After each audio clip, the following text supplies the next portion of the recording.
definir las cuestiones fundamentales del planteo de Almond y Verba, que, repito una vez más, es un planteo que tiene más de 50 años.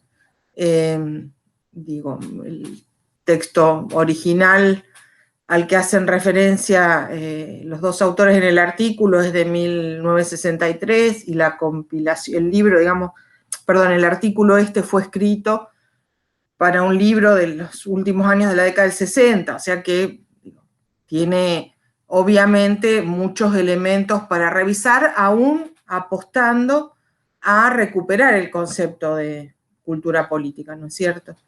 Entonces, lo que me parecía interesante del texto de Schneider y Abenburg es que nos ofrecen una especie de cartografía contemporánea, ¿no? De discusiones, posicionamientos, reconfiguraciones, ¿no? Conceptuales en torno al problema de cómo articular en el análisis la dimensión cultural con la dimensión política. Yo tomé simplemente, no el repaso que hacen las autoras sobre el texto de Almond y Verba, porque bueno, ya lo hemos hecho, pero en principio los enfoques alternativos, ¿no? Hay algunas referencias que aparecen en el texto que estarían indicando que el concepto de cultura política tal cual fue formulado por Almond y Verba ha perdido espesor hermenéutico, ¿no es cierto? Tiene escasa capacidad de explicar los fenómenos que queremos explicar con la referencia a ese concepto, y uno de los enfoques alternativos que aparece propuesto es el de análisis cultural de la política, ¿no? En vez de pensar en términos de culturas políticas, ¿no? Como esas orientaciones dominantes, desigualmente distribuidas, que ofrecen elementos cognitivos, afectivos o evaluativos para definir nuestra posición en relación al sistema político, lo que proponen es pensar, bueno, por ejemplo, cómo a través de significados intersubjetivos compartidos, los actores entienden y actúan políticamente en sus mundos cotidianos. Yo les puse entre paréntesis la referencia que aparece en el texto, ¿no? De qué autor toman Schneider y Abenburg estas caracterizaciones sobre el análisis cultural de la política en este caso. No para, digo, por si a alguno le interesa profundizar, la referencia en este texto es simplemente para que tengamos en cuenta que lo que están haciendo en las primeras páginas, en realidad casi todo el artículo, salvo hacia el final, donde ellas proponen, ¿no? una particular definición de cultura y de política que se podría combinar, pero en términos generales todo el texto es como una especie de fotografía del panorama de la discusión en torno al vínculo entre cultura y política, ¿no? Y en esta fotografía sacada, creo que 2012 el texto, 2013, no me acuerdo, lo que encuentran es, por un lado, unos enfoques alternativos que proponen pensar un análisis cultural de la política en lugar de una cultura política, es decir, un análisis que ponga el foco en el modo en que a través de significados compartidos los actores decodifican su propio presente, el escenario político en el que viven, interpretan el mundo en el que viven, etc., ¿no? Otra, digamos, propuesta en clave de análisis cultural de la política sería la que ofrece pensar la cultura como una especie de caja de herramientas, ¿no? Al mejor estilo en el que lo plantean Foucault y Deleuze, cultura sería una caja de herramientas, no teórica, una caja de herramientas forjadas en la práctica cotidiana, digamos, del vivir del compartir con otros, ¿no? Una caja de herramientas compuesta por un repertorio muy amplio, ¿no? De símbolos, rituales, historias, visiones de mundos, relatos, etcétera, que sostienen estrategias de acción. Entonces, acá no estaríamos, digo, pensando en elementos que específicamente conectan una subjetividad con el funcionamiento del sistema político, como son esas orientaciones propias de la cultura política, desigualmente distribuidas, ¿no? Y ligadas a lo afectivo, lo cognitivo, lo emocional, sino que estaríamos pensando en, digamos, configuraciones culturales que nos vuelven legible el escenario de la política. En un punto incluso hay una referencia, ahora no me acuerdo de qué autor, que dice en realidad, cuando hablamos de cultura política, bueno, es la cultura en general. Está bien, uno puede, digamos, adjetivar a un segmento de esa cultura como política cuando refiere a las representaciones en torno al poder, las instituciones, la relación mandato-obediencia, pero en realidad en el fondo es la misma matriz de sentidos la que ordena una cultura en general y un segmento particular de esa cultura que sería la política, en el marco, porque todos estos enfoques también reconocen esta cuestión, en el marco de una visión que no cree ya que hay una sola cultura política en una sociedad determinada, ¿no es cierto? Hay muchas culturas políticas, hay muchas tramas culturales, muchas tramas simbólicas de imputación de sentido que, articuladas a la dinámica de las instituciones, la relación mandato-obediencia, la cuestión del poder, definen, digamos, un conjunto, un régimen de sentidos, dice Grimson, ¿no? Específico. Pero, digamos, la posibilidad de pensar en una única cultura política ha quedado como desechada, ¿no? ¿Qué otra perspectiva proponen las autoras, que es la que está como más cerca también de su propia posición, como vamos a ver al final? Bueno, dicen un enfoque socioantropológico de la cultura política. ¿Qué sería un enfoque socioantropológico? Bueno, un enfoque en el cual la cultura política se, digamos, analiza en una dimensión sociosemiótica, diríamos, ¿no? Que es la cultura política, una matriz de significados, dice Beresín, encarnada en símbolos expresivos, en prácticas, en creencias, ¿no? Que definen los marcos de acción dentro de los cuales es posible pensar la constitución de la política, desarrollar acciones políticas, ¿no? Unos marcos de acción cultural también plurales, múltiples, ¿no es cierto? Porque efectivamente estamos pensando en digamos, varias matrices de significados encarnadas en símbolos expresivos, como dice la autora, ¿no? Que conviven. Después hay otra referencia que también proviene del enfoque socioantropológico que citan las autoras, que es la idea de un universo simbólico, ¿no? Asociado al ejercicio del poder y a las estructuras de poder. Es decir, un universo estructurado a partir de matrices de sentido, ¿no?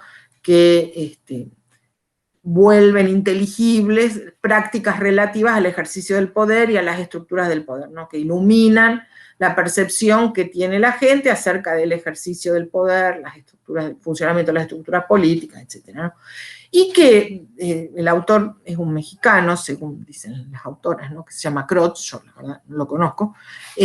Si uno quiere retomar algo de lo que tenía el concepto original de cultura política, acuñado por Almond y Verba, debería tener no 3 dimensiones, sino 4, y sumar a la dimensión cognitiva, la afectiva y la evaluativa, una dimensión utópica, digámosle, que es, si ustedes quieren, la dimensión proyectual, la dimensión de las aspiraciones, ¿no?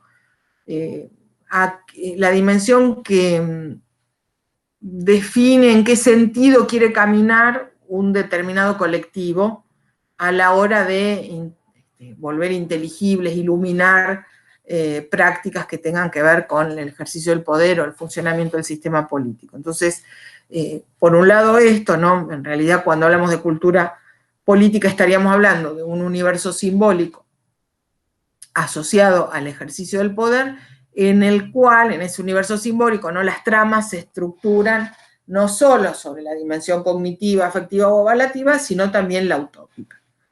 Y después otro significado de cultura política que aparece en el texto, que tiene que ver, que están propuestos por Roberto Varela, es el que define, ¿no?, la cultura política como una matriz que puede ser consciente o inconsciente, que dice, no causa el comportamiento político, no es la causa del comportamiento de las creencias políticas, pero sí le da significado.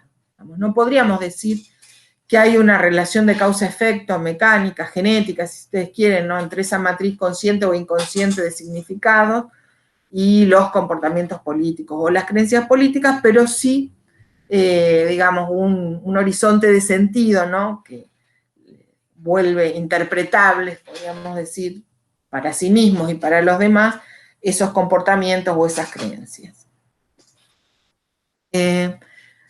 Lo que, digamos, plantean las autoras es que en realidad para hablar de cultura política lo primero que tendríamos que identificar es qué concepto de cultura tenemos y qué concepto de política tenemos, ¿no? Porque eso también se traduce en el concepto de cultura política de Almond y Verba, digamos. Ahí, sobre todo, digamos, se traduce claramente un enfoque institucionalista de la política, ¿no es cierto?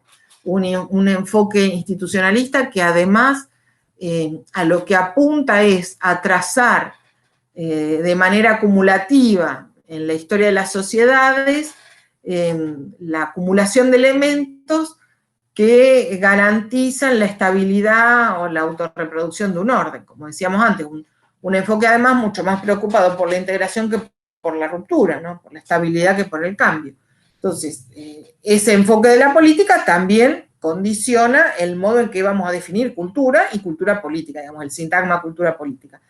Por lo tanto, antes de pensar qué contenidos le damos al término, al sintagma cultura política, lo que proponen las autoras, me parece muy interesante, es tener en claro qué entendemos por cultura y qué entendemos por política, ¿no es cierto? Por ejemplo, si nosotros tomáramos la definición de política de Rancière, cabría hasta preguntarse si es posible pensar en un concepto de cultura política. Porque como la política es ese momento fugaz de desestructuración del orden policial, y la cultura tiene que ver con algo del orden de lo sedimentado, o en todo caso, si ustedes quieren, tiene que ver con el modo en que se produce esa dinámica compleja entre lo sedimentado y lo que apunta hacia la transformación. Bueno, habría que ver si para sostener esa noción de política tiene sentido, ¿no?, construir un concepto de cultura política. Habría que ver, esto lo dejo abierto, ¿no? Pero me parece que es un buen ejemplo para entender lo que proponen las autoras, ¿no? Depende de qué concepto de política y de qué concepto de cultura manejemos, habrá distintas posibilidades de llenar de contenido al sintagma cultura política. Entonces, ¿cuál es el concepto de cultura que les interesa, digamos, recuperar a las dos autoras? Para empezar, como decíamos antes, un concepto de cultura que se define en la dimensión sociosemiótica, ¿no? Son procesos activos y abiertos de construcción, circulación, consumo y disputa en torno a las significaciones sociales. Ahí toma varios autores, el más conocido para nosotros es García Canclini, obviamente, que sostendrían esta definición sociosemiótica de cultura, ¿no?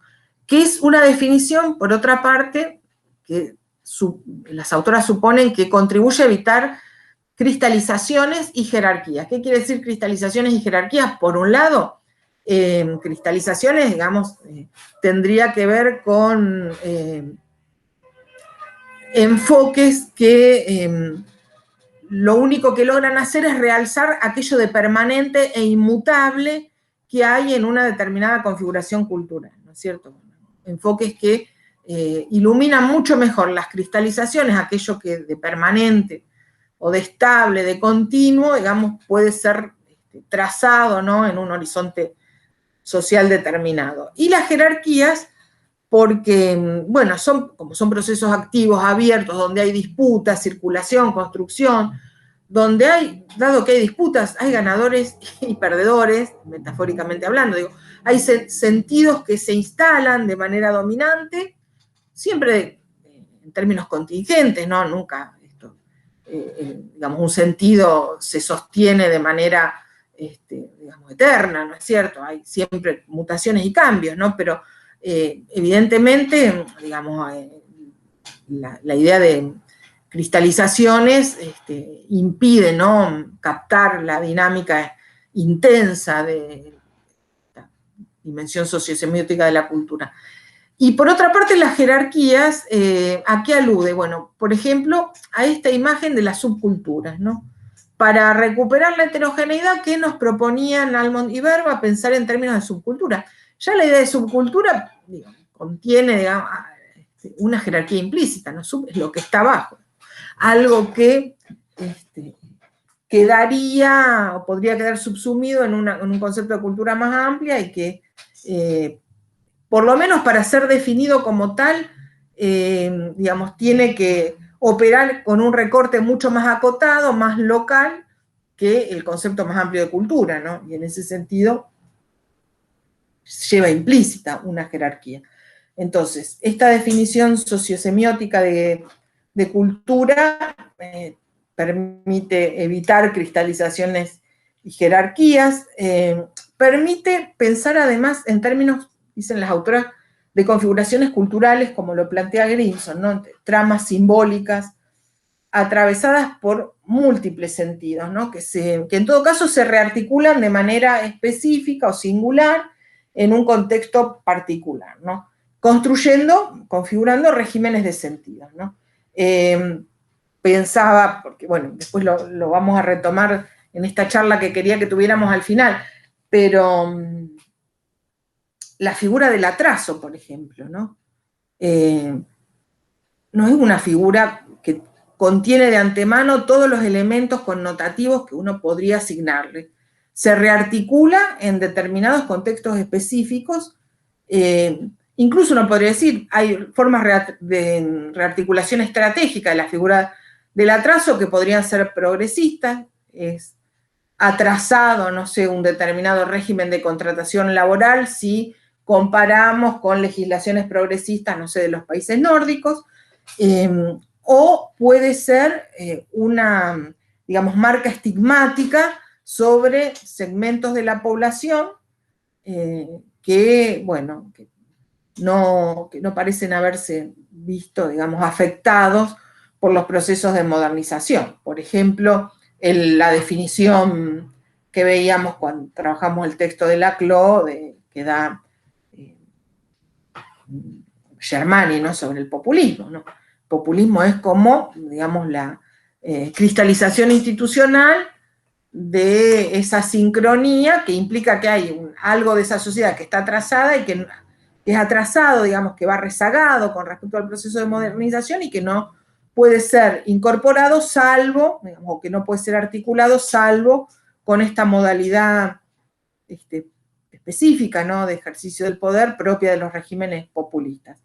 Entonces, eso da cuenta efectivamente del modo en que se articulan de modo específico algunas figuraciones con contenidos simbólicos diversos, ¿no?, en situaciones singulares, particulares, ¿no?, y cómo constituyen de esa manera distintos regímenes de sentido.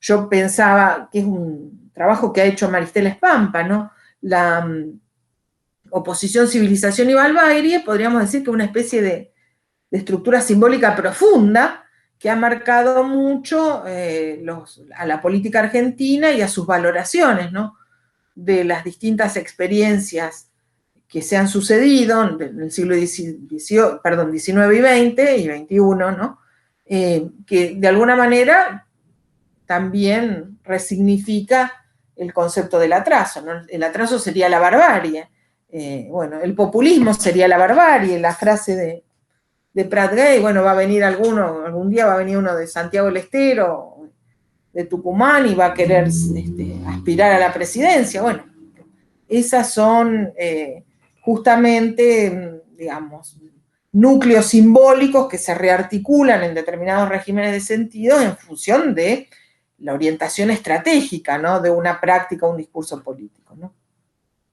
Y dado que, bueno, justamente este término de configuración cultural parece como más elástico, ¿no?, y permite moverse con más fluidez entre elementos sedimentados de manera precaria y transformaciones continuas o sucesivas, ¿no?, que atraviesan la escena política, cuáles serían los aspectos propios de la cultura que habría que tratar de recuperar o de rescatar, de ponderar, poner en el centro del análisis a través de estas conceptualizaciones. Bueno, la heterogeneidad, la conflictividad, la desigualdad, desigualdad en el sentido de la diversidad, ¿no es cierto? Y también en el sentido jerárquico, no es para reafirmar la jerarquía, sino para fotografiar, diríamos, situaciones en las cuales algunas representaciones sobre la política son consideradas, digamos, minoritarias, subalternas, atrasadas, y los otros elementos, digamos, propios de estos aspectos constitutivos de la cultura tiene que ver con la historicidad, ¿no?, con el modo en que a través del tiempo se van produciendo mutaciones, que no son mutaciones, digamos, que fluyen naturalmente, ni son inocentes, obviamente, ¿no? Son mutaciones que resultan de un juego continuo de relaciones de poder y que, por lo tanto, también, digamos, inciden, ¿no?, en esa definición sociosemiótica de la cultura. ¿Y qué es política para las autoras, ¿no? Acá ya yo tomo distancia, incluso me pareció interesante citar algunos pasajes porque proponen cosas bastante distintas, ¿no?, a las que nosotros hemos estado viendo en la materia. Para empezar, recuperan la noción de Easton, primera noción que vimos de política este año, ¿no?, asignación imperativa o autoritativa, veíamos nosotros según la traducción, asignación imperativa de valores para una sociedad. ¿Qué es política? Es la asignación imperativa de valores para una sociedad, pero tomando un poco de distancia de los enfoques sistémicos más rígidos, es una forma de asignación imperativa que no circula, que no, digamos, se vehiculiza exclusivamente o de forma privilegiada a través de los sistemas políticos, ¿no?, concebidos en su dimensión institucional. Y por lo tanto, esto nos permitiría pensar que hay para la política, como asignación imperativa de valores, una cantidad de circuitos, una cantidad de mecanismos, ¿no?, que conviven simultáneamente y que permiten efectivamente que esos valores se difundan o se arraiguen en la sociedad. La otra cuestión que plantean las autoras es que cuando hablamos de política no solo estamos remitiendo al fenómeno del poder, política y poder no son sinónimos, sino que la política incluye poder, en todo caso el poder es un fragmento, digamos, un segmento del campo de la política, pero que es un campo mucho más complejo, poblado de valores, principios, horizontes sociales, expectativas, ¿no es cierto? Y en este sentido, las conceptualizaciones de poder que ofrecen las autoras son, digamos, bueno, uno puede tomar el poder como capacidad, el poder para hacer algo, por ejemplo, para, digamos, no sé, sería modificar una legislación, establecer un régimen tributario diverso, ¿no es cierto?, o poder sobre, ¿no? Y el poder sobre lo identifican como una relación. Fíjense que esto está bastante lejos de los enfoques relacionales del poder que nosotros trabajamos en las primeras unidades, ¿no? Foucault, Luhmann mismo. El poder como relación no necesariamente es un poder sobre. En el caso de Foucault sería un poder que, digamos, no incide directamente sobre los sujetos, sino que recorta un campo de acciones posibles para los sujetos. Y se acuerdan que la definición es una acción que condiciona otra acción, ¿no? Y en un sentido bastante cercano también para Luhmann, el poder en su enfoque relacional es una acción que incide sobre otra acción, ¿no? Entonces, ¿a qué se refiere la política en esta perspectiva? A la interacción de los diversos actores, esto es textual, de los diversos actores sociales, que al tener valores, intereses y valores enfrentados, entablan y luchan por influir y o acceder a en la toma de decisiones públicas y en el poder público. Y en un sentido más general y precedente, luchan por influir sobre el modo en que se deciden y se resuelven los conflictos sociales. Esta sería la definición de política, ¿no? Un tipo particular de interacción que resulta de la lógica, digamos, tensional entre valores, comportamientos, intereses, ¿no? Diversos que atraviesan a los individuos y que, digamos, hacen que desde sus propios valores, intereses, etcétera, traten de influir por el modo en el que se resuelven y se deciden los conflictos sociales. Entonces, en este marco,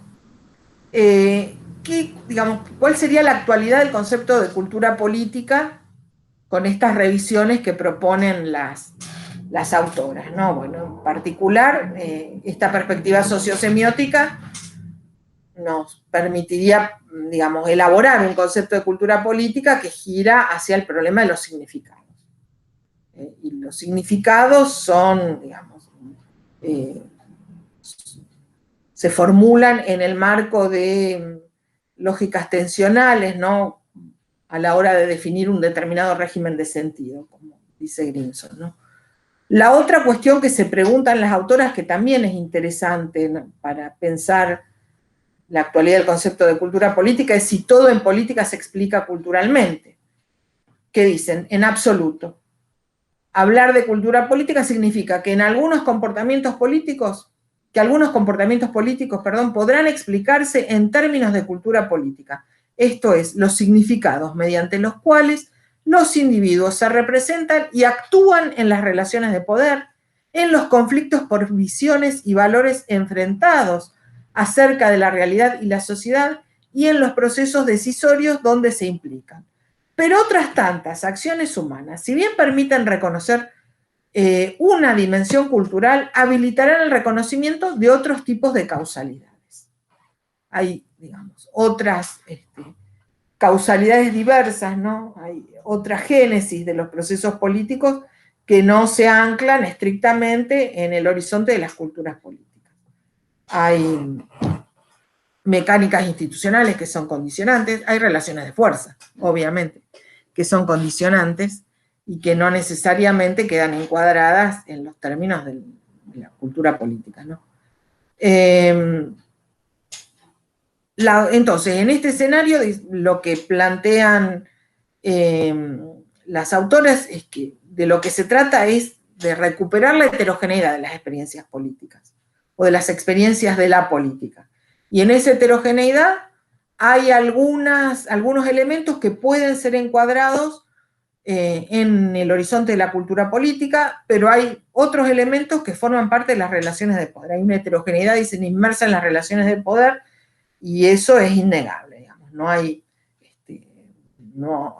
hay un condicionamiento directo, diríamos, de ese mundo de los valores, las interpretaciones en conflicto, ¿no?, que definen nuestra autopercepción de nuestro lugar en el mundo y las posibilidades de incidir, ¿no?, en el modo en que se resuelven los conflictos.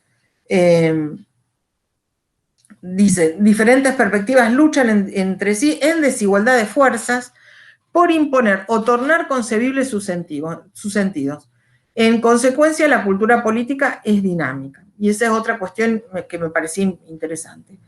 Las luchas, digamos, simbólicas se producen en desigualdad de relaciones de fuerza.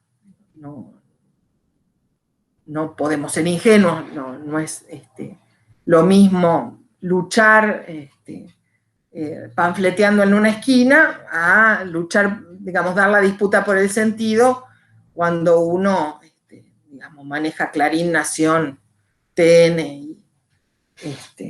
y los nuevos soportes de las tecnologías contemporáneas, ¿no es cierto?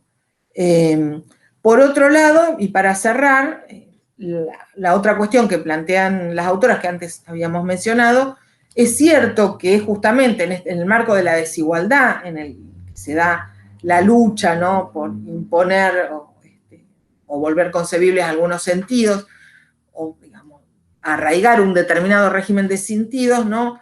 Hay sentidos que se vuelven hegemónicos, pero de ninguna manera son inalterables. Son hegemónicos, digamos, y se vuelven dominantes durante un tiempo y efectivamente inciden en el modo en que muchos conciben las relaciones políticas y su posición en las relaciones políticas.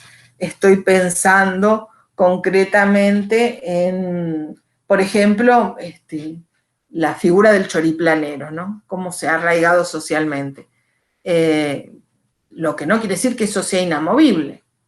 Simplemente quiere decir que efectivamente ha habido una batalla simbólica por la cual, como ya hemos dicho otras veces, mucha gente cree que el Estado le mete la mano en el bolsillo cuando pone en juego políticas redistributivas de planes sociales, tarjeta alimentar, no sé, asignación universal por hijo, lo que quieran, y no le parece que le pone la mano en el bolsillo si le condona la deuda al correo argentino, ¿no es cierto? Entonces, eso tiene que ver con que efectivamente hay perspectivas en torno a los regímenes de sentido que están en lucha y que obviamente luchan en condiciones de desigualdad.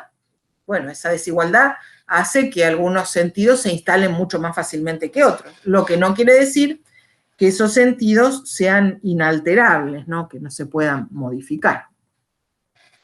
Bueno, vuelvo al... Uy, quedamos pocos. Vamos a detener la grabación.